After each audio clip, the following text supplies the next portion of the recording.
ഇതൊരു ഡ്രീമാണ് എന്റെ. ഞാൻ കണ്ണാടി നോക്കാതെ ഇറങ്ങും സാരി എടുത്ത്. എനിക്ക് അത്ര കോൺഫിഡൻസ് ഉണ്ട്. എനിക്ക് അമ്മയുടെ റിയാക്ഷനിൽ മനസ്സിലാവും എല്ലാം. അമ്മയാണ് കണ്ണാടി.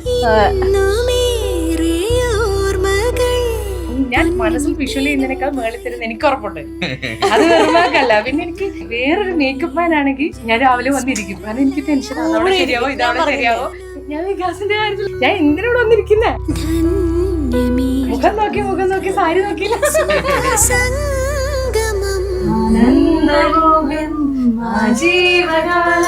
എന്റെ മോൾക്ക് ഏറ്റവും സന്തോഷം എന്താണോ അത് എന്നെ കൊണ്ട് കൊടുക്കാൻ പറ്റുന്ന പോലെ കൊടുത്തു. ഇന്നിപ്പോ ഇത് വേറൊരാളിലേക്ക് എന്റെ മകളെ കൈപിടിച്ചേൽപ്പിക്കുകയാണ്. ലൈഫിലെ ഏറ്റവും ബെസ്റ്റ് മൂമെന്റ് ആയിരുന്നു ഈ ടാറ്റു കണ്ട നിമിഷം. ഒട്ടും വേദന സഹിക്കാത്ത ഒരാളാണ്. അപ്പൊ എങ്ങനെ ഇത് അത് എന്നെ എല്ലാവരുടെ അനുഗ്രഹം അവളുടെ ഒപ്പം ഉണ്ട്.